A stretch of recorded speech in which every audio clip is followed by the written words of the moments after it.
이유가 요한복음 21장 17절에 근거해서 내가 나를 사랑하느냐, 내가 나를 사랑하느냐라는 말씀을 함께 나누도록 하시겠습니다. 한번 따라 하시겠습니다. 내가 나를 사랑하느냐. 다시 한번요. 내가 나를 사랑하느냐.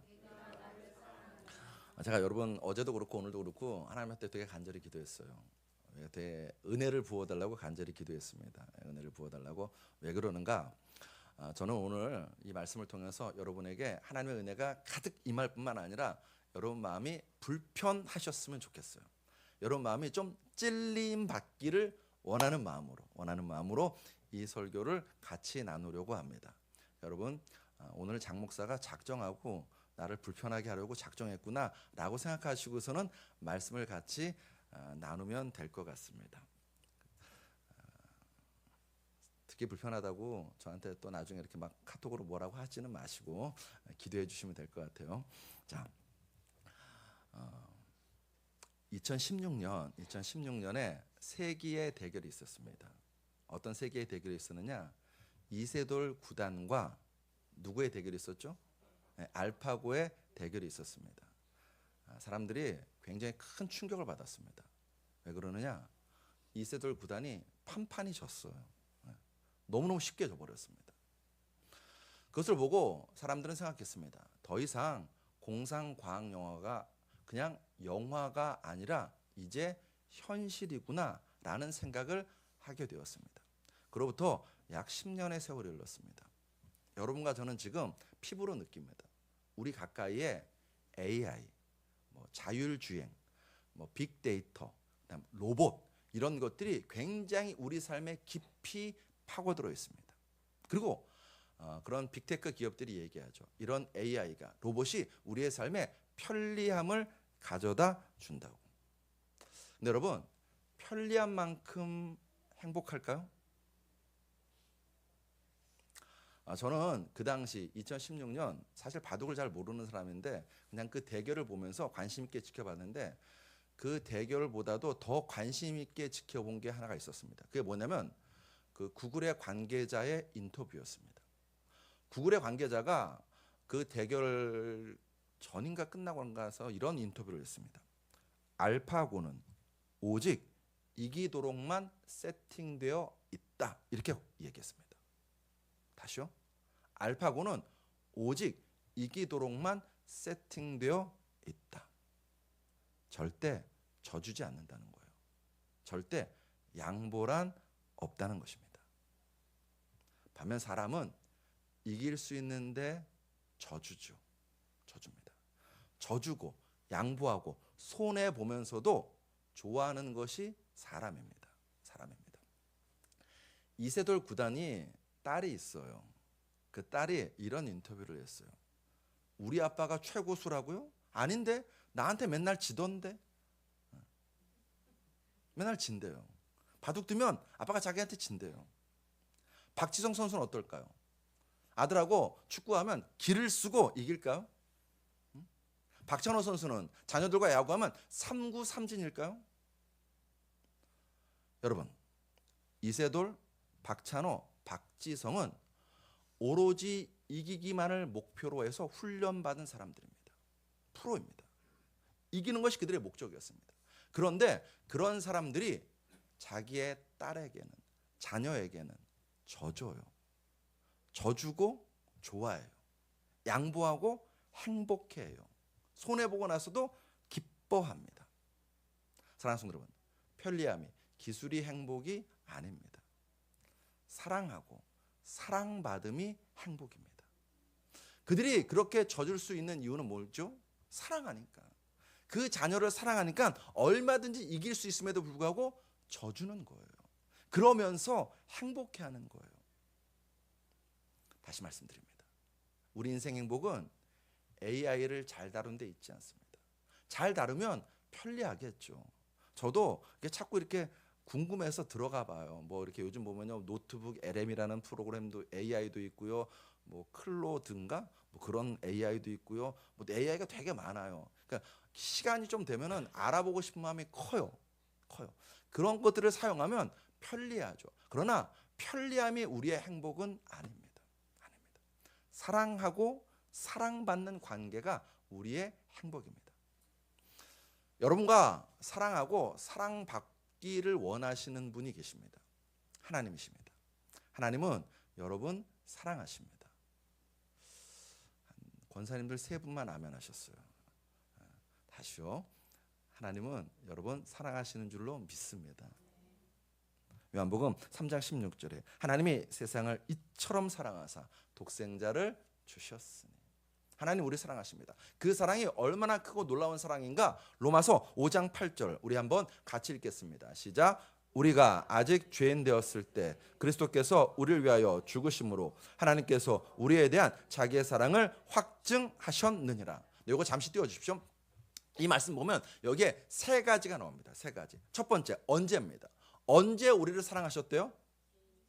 네, 우리가 아직 죄인 되었을 때 사랑하셨답니다. 하나님 없어, 하나님 믿느니 내 주먹을 믿을 거야 라고 하나님을 외면하고 하나님 무시하고 하나님을 경멸하고 있는 그때 이미 하나님은 여러분과 저를 사랑하셨다는 것입니다. 그 다음 어떻게 합니다. 어떻게 하나님이 어떻게 사랑하셨대요? 누가 죽으심으로? 그리스도께서 독생자를 우리에게 보내주시는 것입니다. 우리는 죄와 저주 아래서 죽을 운명이었습니다. 소망이 없는 운명이었습니다. 그런데 하나님 아버지께서는요, 우리 위해서 독생자 예수를 십자가에 내어주셨습니다. 예수님께서 그 십자가 위에서 우리의 죄, 우리의 저주, 우리의 슬픔, 우리의 질병, 우리의 아픔, 우리의 깨어진 모든 것들을 다 담당하시고 십자가 위에서 죽으셨습니다. 하나님이 그렇게 하셨습니다. 여러분 십자가만 놓고 보면요, 하나님께는요 예수님보다 여러분과 제가 더 사랑스러운 존재입니다. 마지막 결과입니다. 그렇게 해서 무슨 일이 벌어졌나요? 자기의 사랑을 확증하셨답니다. 네, 이제 안 띄워주셔도 됩니다. 우리에게 대한 자기의 사랑을 확증하셨대요. 확실하게 증명하셨다는 것입니다. 우리를 사랑하신다는 것이다. 그 사랑이 영원히 변치 않는 사랑이라는 것입니다.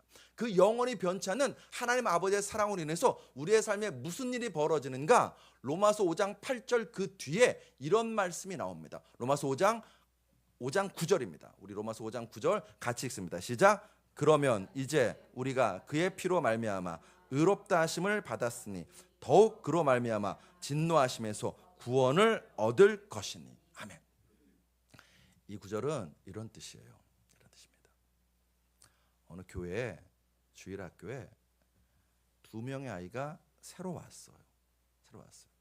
선생님은 이 아이들을 등록시키기 위해서 이제 묻죠. 이름이 뭐니? 이런저런 거 묻다가 그래 너희들 나이가 어떻게 되니? 라고 했더니 한 아이가 우리는 형제예요. 그리고 똑같이 7살이에요. 그런데 저는 4월 7일이고 얘는 4월 20일이에요. 이상한 거 느끼신 분 계시죠? 다시요? 우린 똑같이 7살인데 저는 4월 7일이고 얘는 4월 20일이에요. 말이 안 되죠? 그럴 수는 없죠? 그럴 수는 없어요. 선생님 깜짝 놀라서 아니 어떻게 형제인데 한 사람은 4월 7일이고 한 사람은 4월 20일이니? 라고 물었더니 옆에 있는 아이가 저희 둘 중 한 사람은 입양되었어요. 이 선생님이 조심스럽게 그럼 둘 중 누가 입양되었니? 라고 물었습니다. 그때 우리도 얼마 전에 아빠에게 그 질문을 던졌어요. 우리 둘 중 누가 입양되었냐고. 그랬더니 아빠가 이렇게 대답하셨어요. 나는 너희 둘 다를 똑같이 사랑한다. 둘 중 누가 입양되었는지 기억나지 않는단다. 여러분 로마서 5장 9절의 말씀이 그 뜻입니다. 예수님만 하나님의 아들이 아니라는 거예요. 여러분과 저도 하나님의 자녀라는 것입니다. 우린 입양되었어요. 그런데 하나님 말씀하세요. 난 누구를 입양했는지 기억나지 않아. 성자 예수를 사랑하는 만큼 똑같이 여러분과 저를 사랑하신다는 것입니다. 우리가 이전까지 어떤 삶을 살았든 상관없습니다. 나는 4월 7일이고 얘는 4월 20일 상관없습니다. 하나님 아버지 말씀하십니다. 4월 7일 생도 내 아들이고 4월 20일 생도 내 아들이야. 4월 7일 생에게도 나는 친아빠고 4월 20일 생에게도 나는 친아빠야 라고 말씀하시는 것입니다. 하나님의 눈에는요, 여러분과 저는요, 보배롭고 존귀한 자입니다. 이사야 49장 5절 말씀 우리 같이 읽습니다. 시작. 내가 여호와 보시기에 영화롭게 되었으니 나의 하나님은 나의 힘이 되셨도다. 여호와의 보시기에 존귀한 자라 나의 하나님이 나의 힘이 되셨도다. 아멘. 하나님의 사랑으로 여러분과 저는요, 존귀한 자가 되었습니다. 사랑하는 성도 여러분, 그것만 아시면 안 됩니다. 하나님이 우리를 사랑하신다, 그것만 아시면 안 됩니다. 동시에 하나님은 우리에게 사랑받고 싶어 하시는 분이십니다. 하나님은 여러분의 사랑을 받고 싶어 하세요. 성경에 나옵니다. 신명기 6장 5절에 너는 마음을 다하고 뜻을 다하고 힘을 다하여 내 하나님 여호와를 사랑하라고. 시편 31편 23절에서 너희 모든 성도들아 여호와를 사랑하라. 예수님도 같은 말씀하셨습니다. 마태복음 22장 37절 우리 같이 읽습니다. 시작. 예수께서 이르시되 내 마음을 다하고 목숨을 다하고 뜻을 다하여 주 너희 하나님을 사랑하라 하셨으니. 여러분, 이 말씀은 명령이 아닙니다. 사랑의 초대입니다. 사랑의 고백입니다. 내가 너를 사랑한단다. 얼마나 극진히 사랑하는지 모른다. 이전부터 영원까지 너를 사랑한단다. 그러니 너도 나를 사랑해다. 우리 서로 사랑하자라는 사랑의 초대이고 사랑의 고백입니다. 좀 더 적나라하게 말하면 하나님께서는요, 여러분과 저를 향해서 여러분과 저의 사랑을 갈구하고 갈급하고 계시다는 것입니다. 성경 전체에 이 메시지가 흐르고 있습니다. 하나님은 우리에게 사랑받고 싶으세요. 얼만큼? 하나님이 스스로를 질투하는 하나님이라고 말씀하실 만큼 하나님은 우리에게 사랑받고 싶어 하십니다. 출애굽기 34장 14절에서 보시면은 하나님 이런 말씀하세요. 우리 같이 읽습니다. 시작. 너는 다른 신에게 절하지 말라. 여호와는 질투라. 이름하는 질투의 하나님임이니라. 여러분, 누가 질투하죠? 사랑하는 사람이 질투하죠. 우리 옛말에 그런 말이 있죠. 사촌이 땅을 사면 배가 아파요. 근데 여러분, 8촌이 땅을 사면 배 아프나요? 12촌이 땅을 사면 배 아프나요? 우린 그러죠. 8촌이 누구지? 10촌이 누구지? 몰라요. 모르니까 그놈이 땅을 사건 말건 배가 안 아픕니다. 그런데 4촌은 알아요. 알기 때문에, 나와 관계가 있기 때문에 4촌이 땅을 사면 배 아픈 것입니다. 사랑하는 연인 사이, 그 사랑이 깊을수록 질투도 깊어요. 깊습니다. 남자가 모든 여자분들한테 친절하게 대하면 우리는 뭐라고 할까요? 신사구나, 젠틀하구나 라고 말해요. 그건 주변 사람들 말입니다. 주변 사람 말이에요. 그런데 그 남자가 사귀고 있는 여친은 그 남자를 뭐라고 할까요? 네, 여러분이 말씀하시니까 제가 말하기를 죽일 놈 되는 거예요. 그리고 자기 남자친구가 친절하게 대하는 상대 여자한테는 뭐라고 할까요? 죽일 년이라고 하죠. 저런 죽일 년을 봤나? 내 남자한테 눈길을 줘 이렇게 하면서. 왜요? 사랑하니까. 사랑이 크면 질투도 커요. 놀랍게도 하나님께서 스스로 뭐라고 말씀하시냐? 나는 질투라 이름하는 질투하는 하나님이라고. 그 말은 하나님이 여러분을 정말 사랑하시고 또 우리에게 정말로 간절하게 사랑받기를 원하시는 것입니다. 이 이야기가 그 하나님 마음을 잘 대변할지 어떨지 모르겠는데, 어느 부부가 주말 오후에 이렇게 여유로운 하루를 보내고 있었습니다. 커피 한 잔씩 놓고 남편은 책을, 아내는 신문을 읽고 있었습니다. 읽다가 아내가 남편한테 말해요. 여보, 여기 신문에 재미난 설문조사가 있는데 한번 같이 풀어볼까 하면서 아내가 물어요. 여보, 지구 종말이 10분밖에 남지 않았다면 뭐 할 거야? 오늘 여성분들은 꼭 집에 돌아가셔서 남편에게 물어보십시오. 남편에게 물어보세요. 이 대답이 나와야 될 텐데 어떨지, 각 가정이 어떨지는 제가 책임지지 않겠습니다. 그 순간 남편이 이렇게 대답했어요. 지구 종말이 10분밖에 남지 않았다면 당신과 처음 만났을 때처럼 뜨겁게 사랑해야지. 멋진 남편이죠. 멋진 남편이에요. 정진이 그렇게 대답할 것 같아요? 네, 대답할 것 같아요. 네, 감사합니다. 뜨겁게 사랑해야지. 아내의 마음은요, 그 당시 그 순간 아내가 뭐라고 대답했는가? 지금이 그 순간이었으면 좋겠어요. 지금이. 이 아내는 지구가 멸망하는 한이 있더라도 남편과 사랑하는 그런 관계 속에서 늘 있기를 원하는 것입니다. 하나님도 똑같은 대답을 하세요. 여러분과 저에게. 하나님, 지금 지구가 종말합니다. 어떻게 하실래요? 너와 뜨겁게 사랑하기 원하고 지금 이 순간이 바로 그 순간이기를 원한다고 하나님 대답하십니다. 사랑하는 여러분, 하나님 우리를 사랑하십니다. 얼마큼요? 독생자를 십자가에 내어줄 정도로 사랑하십니다. 동시에 그 하나님은 질투의 하나님으로서 우리에게 사랑받기를 원하십니다. 간절히 사랑받기를 원하십니다. 그럼 물어야죠. 왜 그렇게 하나님은 우리와 집요하게 사랑하기 원하실까? 왜 그렇게 집요하게 사랑하기 원하실까요? 제가 저희 아들한테 수시로 고백해요. 사랑한다고. 저희 아들은 저한테 사랑한다고 얘기 안 해요. 자기 엄마한테만 사랑한다고 얘기하지. 그럼에도 불구하고 저는 또 사랑한다고 얘기해요. 왜죠? 자녀니까. 자녀니까요. 첫 번째, 하나님이 왜 우리와 그렇게 집요하리만큼 사랑하기 원하시는가? 여러분과 제가 하나님에게 남이 아니에요. 자녀예요. 4월 7일생, 4월 20일생인 자녀입니다. 두 번째 이유가 있습니다. 왜 그렇게 우리와 집요하게 사랑하기 원하시는가? A.W. 토저라는 학자가 이런 얘기했습니다. 자, 앞에 뜰 건데 한번 같이 읽겠습니다. 시작. 우리는 우리가 사랑하는 것들의 총 집합이다. 다시요. 우리는 우리가 사랑하는 것들의 총 집합이다. 이 말 굉장히 중요한 말입니다.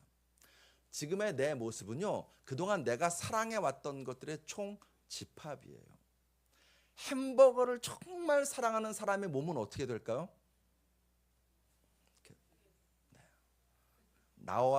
나오지 않아야 될 때가 나오기 시작하는 거예요. 헬스를 정말 사랑하는 사람은 어떻게 될까요? 들어갈 땐 들어가고 나올 땐 나오게 되는 것입니다. 나오게 되는 거예요. 왜요? 그 두 사람은요, 그 두 사람의 몸은 자기가 사랑했던 것, 햄버거, 콜라, 탄산음료 이런 거 사랑하는 사람은요, 나오지 말아야 될 때가 나와요. 반대로 헬스를 사랑하는 사람은 근육이 붙는 거예요. 수학을 싫어했어요. 그런데 수학 선생님이 너무너무 사랑해요. 그럼 어떻게 될까요? 수학이 좋아져요. 책 읽기를 사랑했던 사람은 나중에 진짜 책을 쓰거나 아니면 글 쓰는 사람이 되어 있을 가능성이 높습니다. 즉, 자기가 사랑하는 것이 지금의 내 모습이 됩니다. 그래서 우리가 누구를, 무엇을 사랑하느냐는 굉장히 중요한 문제입니다. 이걸 잘 보여주는 게 있죠. 부부 사이입니다. 부부 사이. 부부는 어떻게 된대요? 닮는다고 하죠. 닮는다고 해요. 외국 사람들은 참 희한한 것 같아요. 이걸 또 실험을 해봤습니다. 실험해봤어요. 어떻게 실험해봤는가? 160쌍의 부부에게서 사진을 받았습니다. 남편 사진, 아내 사진을 받았습니다. 받아서 그러니까 총 몇 장이죠? 사진이 몇 장 거친 거예요? 320장 거쳤어요. 그 320장의 사진을 섞었습니다. 섞고 난 다음에 실험에 참가자 11명에게 이 320장의 사진 중에서 서로 인상이 비슷한 남자와 여자를 고르라고 시험을 했습니다. 했더니 놀랍게도 가장 높은 비율을 이 두 사람은 정말 인상이 비슷해요 라고 가장 높은 비율을 차지하는 게 뭐였을까요? 부부 사이였었어요. 부부 사이였어요. 여러분, 서로 다른 부모 밑에서 태어났습니다. 십수년을 서로 다른 환경에서, 서로 다른 문화 속에서, 서로 다른 교육을 받으면서 서로 다른 습관을 가지고 살아왔었습니다. 그런 사람들입니다. 완전히 다릅니다. 그런 남과 여가 만나서 사랑합니다. 사랑해서 부부가 되었더니 어떻게 된다고요? 시간이 흘러갈수록 닮는데요. 말투가 닮고 성격이 닮고 외모가 닮는. 우리가 닮아야 돼라고 애쓰지 않아도 닮는다는 것입니다. 그래서 이런 말이 있습니다. 진정한 사랑은 어느새 그 사람이 되어 있는 것. 사랑하면 어느새 그 사람이 되어 있습니다. 그러므로 여러분과 제가 누구를 사랑하느냐는 정말로 중요한 문제입니다. 사랑하는 성도 여러분, 하나님 사랑하시나요? 진짜 하나님 사랑하시나요? 여러분과 제가 좀 이제 불편한 설교를 제가 하겠습니다. 여러분과 제가 하나님을 사랑하는지 아닌지를 확인해 보겠습니다. 여기까지는 은혜스러우셨을 텐데 지금부터는 불편함과 마음의 찔림이 가득하셔야 돼요. 자, 예수님께서 공생애를 3년 반 정도 사셨습니다. 3년 반 정도 사셨는데 성경에 보면 예수님이 우시는 장면이 나올까요? 안 나올까요? 나와요. 몇 번 나올까요? 몇 번 나와요? 3번 나옵니다. 3번 나와요. 나사로의 무덤 앞에서. 그 다음에 예루살렘에 입성하시기 전에 그 예루살렘 성을 바라보시면서 우셨습니다. 그리고 3번째 마지막 어디서 우셨을까요? 겟세마네 동산에서 통곡하셨습니다. 이렇게 3번 우셨습니다. 자, 그러면 예수님께서 웃으시는 장면도 성경에 나올까요? 안 나와요. 이거는 안 나와요. 근데 우리가 추론을 해볼 수 있어요. 여기서 웃으셨겠구나라고 하는 장면은 있습니다. 그 중에 하나가 뭐냐면 누가복음 10장에 보면 70인의 제자들이 가서 전도를 해요. 그러니까 선교하고 이제 돌아와요. 돌아와서 선교 보고를 합니다. 그때 누가복음 10장은 이렇게 말해요. 예수님께서 성령으로 기뻐하셨다고. 인상 팍 쓰면서 기뻐하셨을까요? 아니죠. 웃으시면서 기뻐하셨겠죠. 또 예수님께서 이때 웃으셨겠다 싶은 장면이 어디냐면 마가복음 보면 예수님이 어린아이들을 안고 축복 기도해 주십니다. 인상 팍 쓰고 축복 기도해 주셨을까요? 미소 띄고 축복 기도해 주셨겠죠. 아마 이때 웃으셨을 거예요. 물론 이거 말고도 웃으시는 장면이 많았을 텐데 일단은 성경을 열면 예수님이 우는 장면 3번 등장합니다. 정확히 3번 등장해요. 그 다음에 예수님이 웃으시는 장면은 사실 딱 직접적으로는 등장하지 않은데 우리가 추론할 수 있는 것은 요때 웃으셨을 것 같다라고 생각할 수 있습니다. 자, 이제 예수님 화내셨을까요? 화를 전혀 내시지 않으셨을 것 같은 그분이 화내셨습니다. 자, 성경을 읽겠습니다. 마가복음 10장 13절로 14절 앞에 뜨니까는 우리 같이 읽겠습니다. 시작. 사람들이 예수께서 만져주심을 바라고 어린아이들을 데리고 오매 제자들이 꾸짖거늘 예수께서 보시고 노하시오. 또 나옵니다. 마태복음 23장 15절, 23절, 25절, 27절, 29절에서 예수님께서 화내세요. 같이 읽습니다. 시작. 화 있을진저 외식하는 서기관들과 바리새인들이요. 이 뒤에 보면 이 독사의 자식들아, 이 회칠한 무덤들아, 막 이런 말이 나와요. 이런 말은 화내고 계시는 것입니다. 3번째. 마태복음 21장 12절입니다. 같이 읽습니다. 시작. 예수께서 성전에 들어가사 성전 안에서 매매하는 모든 사람을 내쫓으시며 돈 바꾸는 사람들의 상과 비둘기 파는 사람들의 의자를 둘러 엎으시고.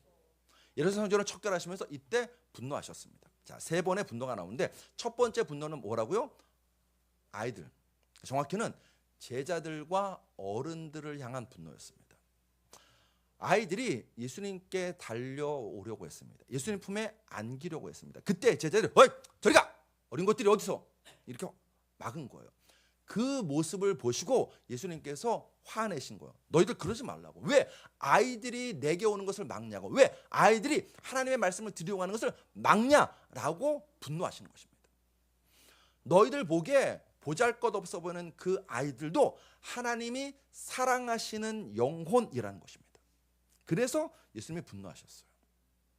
자, 이제 중요한 말이니까 저를 따라 하시겠습니다. 사랑이란 그 사람이 사랑하는 것을 나도 사랑하는 것입니다. 다시요. 사랑이란 그 사람이 사랑하는 것을 나도 사랑하는 것입니다. 주의자매가 정진영제를 사랑하면 정진영제가 좋아하는 것을 주의자매도 좋아하게 되어 있습니다. 홍어를 못 먹는 남자분이 있었어요. 홍어를 안 먹는 남자분이 있었습니다. 네 분이 홍어를 먹기 시작했어요. 왜 그럴까요? 맞아요. 내가 좋아하는 그 여자가 홍어를 너무너무 좋아하는 거예요. 그러니까 먹게 되는 거예요.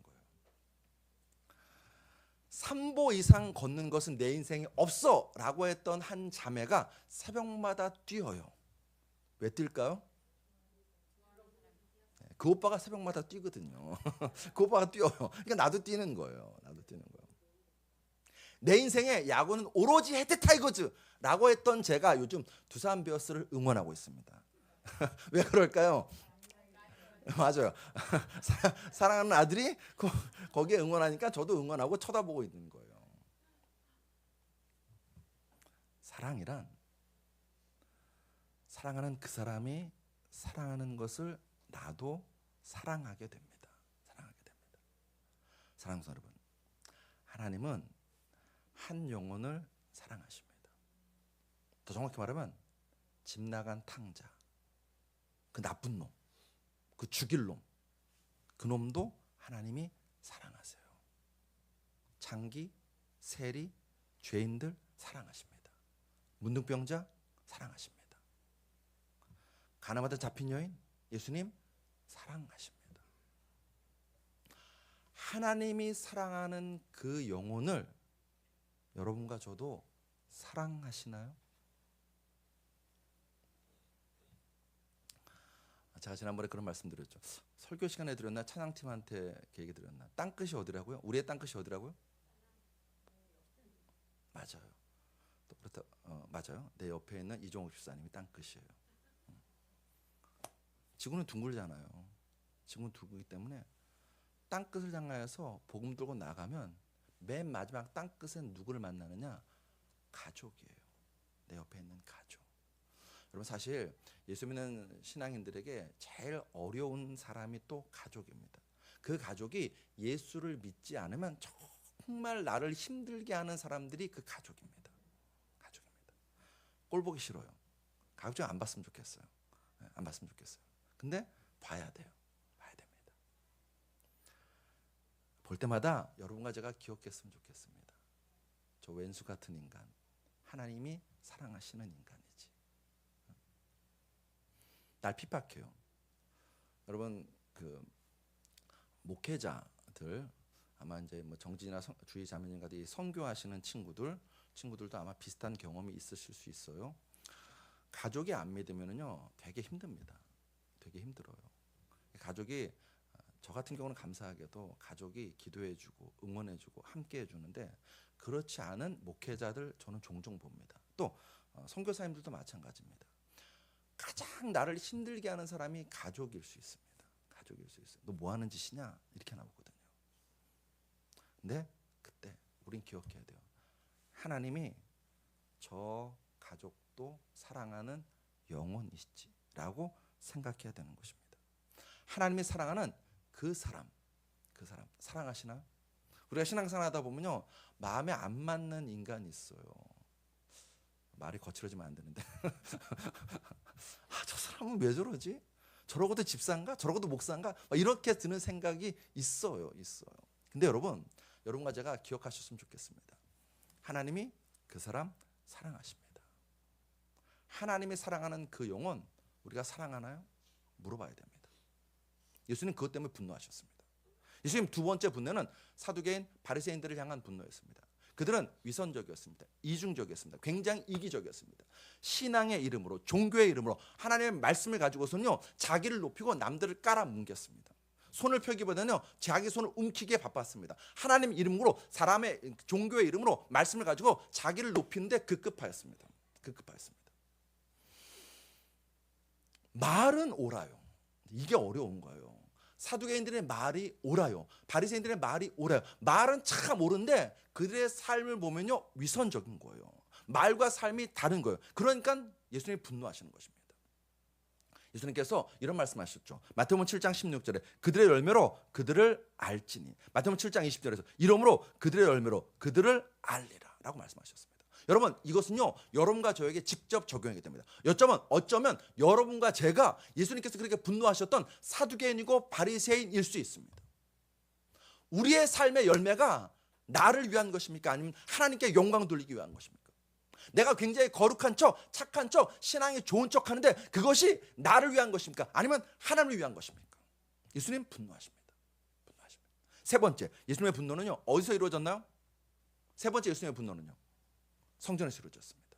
우리식으로 하면 예배당에서 이루어졌습니다. 왜요? 성전이 장사하는 곳이 되었기 때문입니다. 예배보다는 이익이 우선이었기 때문에 예수님께서 분노하셨습니다. 얼마나 분노하셨는지 상을 뒤집어 엎으십니다. 의자를 둘러 엎으십니다. 채찍을 휘두르십니다. 그 예수님께서 그 성전에서 폭언과 폭력을 서슴지 않으십니다. 왜요? 예배를 멸시하고 예배당을 더럽히는 그런 사람들 향해서 예수님께서 분노하시는 것입니다. 사랑하는 성도 여러분, 예배 안 드리는 나 예수님 사랑한다고 할 수 있나요? 예배 시간에 늦게 오는 나 예수님 사랑한다고 할 수 있나요? 예배 시간에 졸고 있는 나 예수님 사랑한다고 할 수 있나요? 예배 시간에 앉아 있는데 몸은 여기 앉아 있는데 마음은 딴 생각으로 가득한 나 예수님 사랑한다고 할 수 있나요?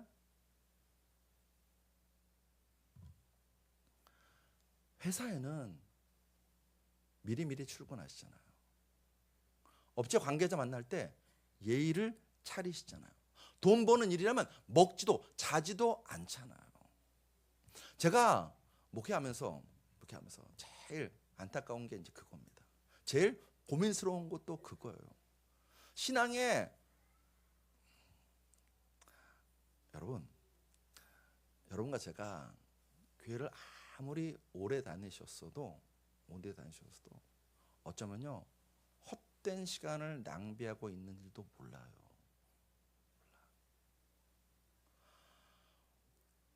육체를 위해서는 매일 먹잖아요. 근데 왜 영혼을 위해서는 안 먹어요? 하나님께서 우리에게 먹으라고 말씀 주셨는데 왜 안 잡수십니까? 하나님이 분명히 말씀하셨어요. 정해진 그 제사 드리는 그곳에서 내 이름을 거기에 두고 내가 거기서 너희를 만날게 라고 분명히 말씀하셨습니다. 지금도 동일합니다. 하나님이 이 시간에 여기서 여러분과 저를 만나시겠다고 여기를 찾아오셨습니다. 그러면 여러분과 제가요 제 시간에 와야죠. 미리 와야죠. 예배에 내 목숨을 걸어야죠. 예배보다 더 중요한 게 없어야죠. 근데 우리가요 제가 목사로서 보다 보면은요 이전 교회에서도 마찬가지고 우리 교회도 마찬가지입니다. 예배가 그냥 일주일에 한 번 있는 안 드리면 찝찝하고 드리기에는 너무 바쁜 일이 많고 해치워버려요. 아니요. 그래서는 안 되죠. 하나님 사랑하신다면서요.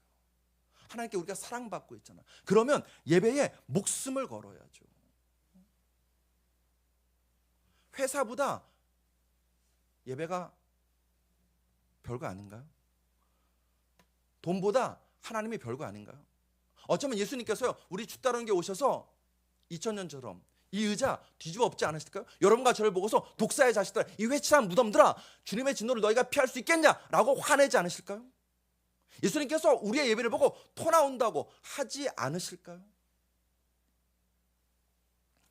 성경을 보면 하나님은 이스라엘 백성의 예배를 보고 토 나온다고 진짜로 말씀하셨습니다.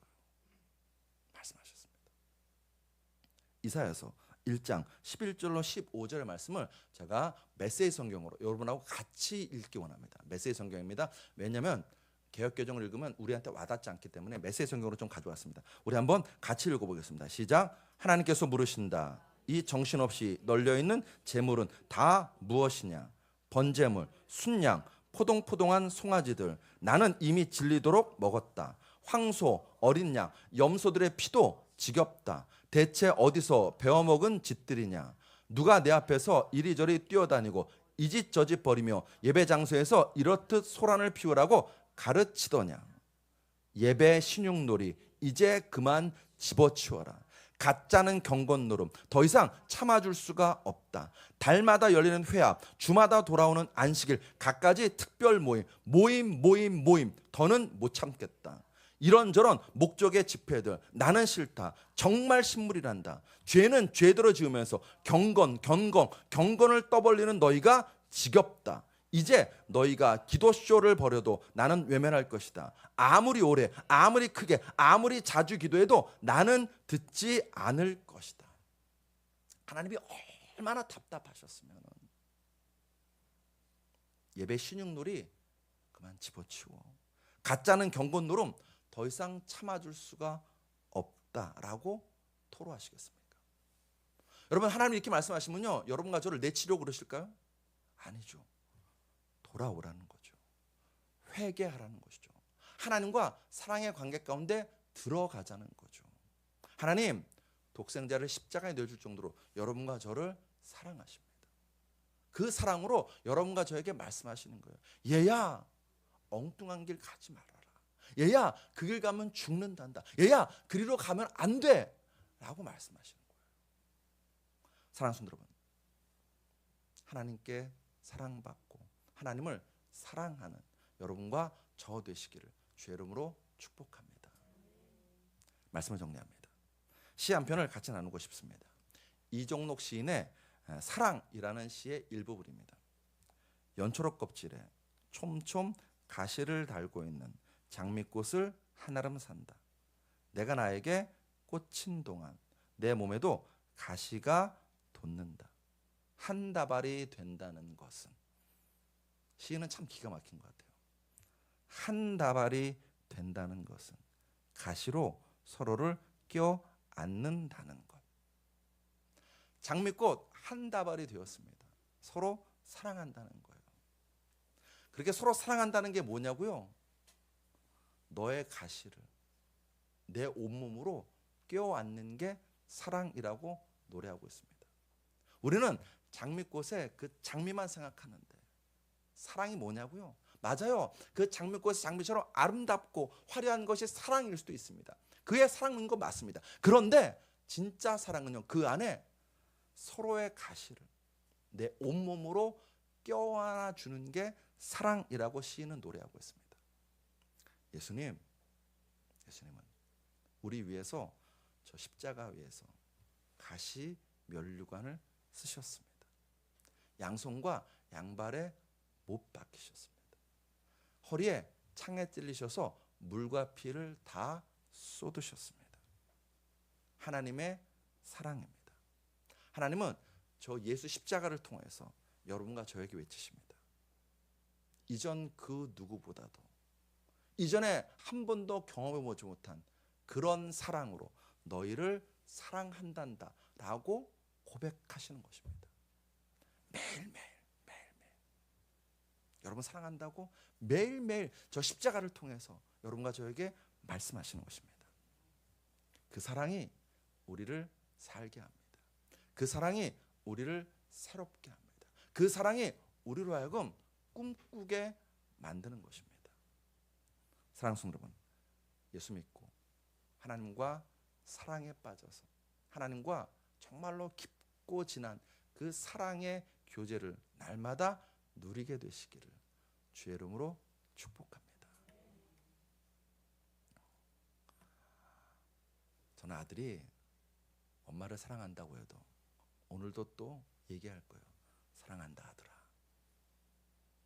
그럼 더 아들은 그래요. 엄마를 더 사랑한다고. 엄마한테 일부러 사랑한다고 얘기해요. 그래도 저는 또 얘기할 거예요. 사랑한다 아들아. 사랑하는 여러분, 그게 하나님 아버지의 마음 아닐까 싶습니다. 부족하죠. 연약하죠. 네. 우리가 알잖아요. 우리 스스로가 알잖아요. 내가 정말 부족하구나. 내가 이래서는 안 되는데 하면서 또 그러고 있잖아요. 그런데 하나님께서는요, 그런 우리를 향해서 지금도 말씀하세요. 내가 너 사랑해. 사랑한단다. 정말 사랑한단다. 사랑하는 아들아, 사랑하는 딸아, 내게로 오라. 내게로 오라. 그래야 네가 살고 그래야 잘 된다라고 말씀하시는 그 하나님의 음성에 듣고 귀 기울이는 여러분과 저 되시기를 주의 이름으로 축복합니다. 기도하시겠습니다.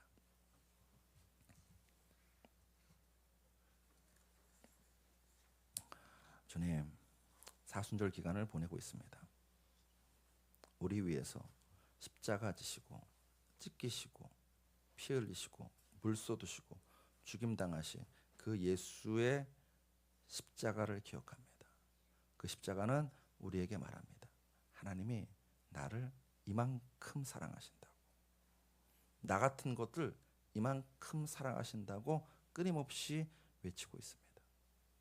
혹시라도 우리가 그 사랑 가벼이 여기고 있는 것은 아닌지, 그 사랑 앞에서 여전히 세상을 좋아한다고 세상을 향하여서 눈 돌리고 있는 것은 아닌지. 아버지 하나님, 우리 한 사람 한 사람 사랑하시는 자녀들입니다. 이 자녀들 잘 되기 원하시는 그 아버지의 마음 갖고 우리가 신앙생활을 할 수 있도록 은혜 베풀어 주시옵소서. 영적으로 철들기 원합니다. 주님, 우리를 깨우쳐 주시옵시고 깨닫게 하심을 통하여서 우리가 하나님의 사랑 안에 거하는 저희들 다 될 수 있도록 은혜 베풀어 주시옵소서. 하나님이 나를 사랑하시는 것만큼 내가 혹 사랑하지 못할지라도 그래도 아버지 하나님, 정말로 하나님을 향한 나의 사랑이 매일매일 자라나고 커지게 하여 주시옵소서. 예수 그리스도 이름으로 감사하며 기도드렸사옵나이다.